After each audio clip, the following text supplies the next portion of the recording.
En juillet 1962, le premier satellite de télécommunications américain, Telstar, est mis en orbite. Jusqu'à la fin des années 50, les télécommunications entre les continents sont encore limitées. Bien qu'il existe des câbles sous-marins reliant l'Europe à l'Amérique, ceux-ci ne permettent pas de télévision en direct. Dès 1959, la NASA américaine lance le programme expérimental ECHO, consistant en un satellite ballon passif d'environ 30 mètres de diamètre, gonflé en orbite, dont la surface métallisée favorise la réflexion des ondes hertziennes permettant le contact entre deux points à la surface de la planète. Inflatable plastic balloon satellite, 100 feet in diameter, tall as a 10-story building, will be sent aloft folded accordion fashion inside a 26.5-inch magnesium container. The latter is mounted in the nose of a 3-stage 92-foot Thor Delta rocket.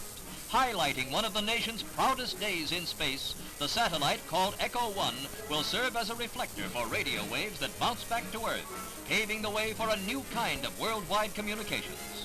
The rocket at Cape Canaveral carries the balloon and 30 pounds of powder, which will turn to gas and inflate it at a height above 1,000 miles. At 5:40 a.m., the launching.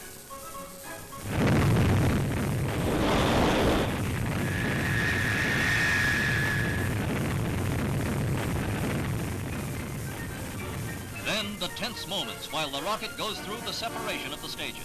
It is only the second launching for the Thor Delta, and as shown in this animated visualization, it is living up to the expectations of the space experts who say it functions almost perfectly.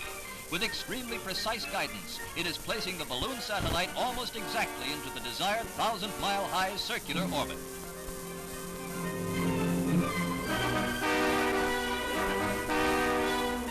"33 minutes after launching, the balloon is released and inflated by the powder inside, which turns from a solid into gas under the sun's temperature. The big balloon, visible like a bright star, quickly bounces a recorded message by President Eisenhower between stations in California and New Jersey.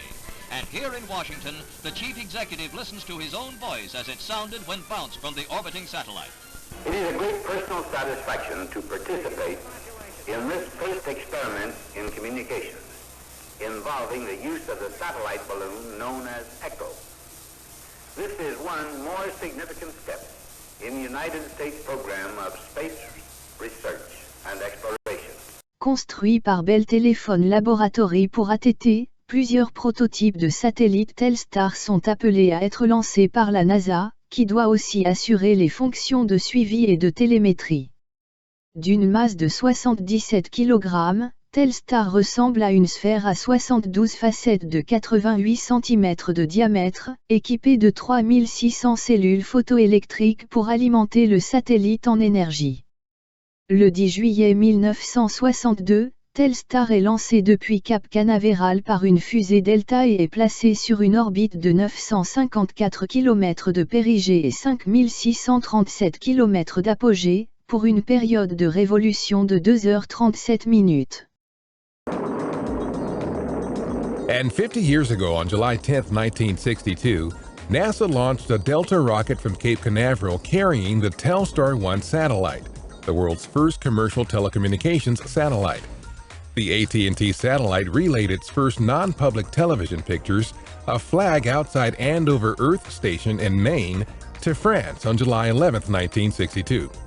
Almost 2 weeks later, it relayed the first publicly available live transatlantic television signal, a broadcast that featured a speech by President John F. Kennedy. Telstar communications satellite. Telstar-1 also relayed the first telephone call to be transmitted through space.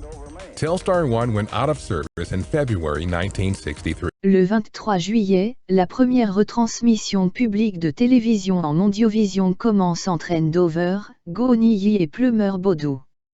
Des millions de téléspectateurs américains et européens peuvent suivre un débat entre personnalités des deux continents, mais aussi une conférence de presse de John Kennedy. Dans les heures et jours qui suivent, d'autres émissions diffusent des chansons, des épreuves sportives comme un match de baseball. Le satellite n'étant cependant pas sur une orbite géostationnaire, la transmission ne durait qu'à peine 20 minutes.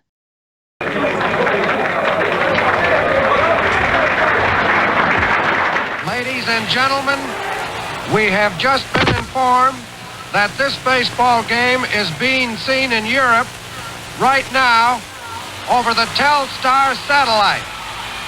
Let's give all the baseball fans in Europe a big hello from Chicago. Telstar 1 ne fonctionne correctement que jusqu'en novembre, son électronique dysfonctionne prématurément à cause d'essais nucléaires à haute altitude, américains en juin, soviétiques en octobre, et dont les radiations finissent par détériorer plusieurs satellites, dont Telstar qui est désactivé le 21 février 1963.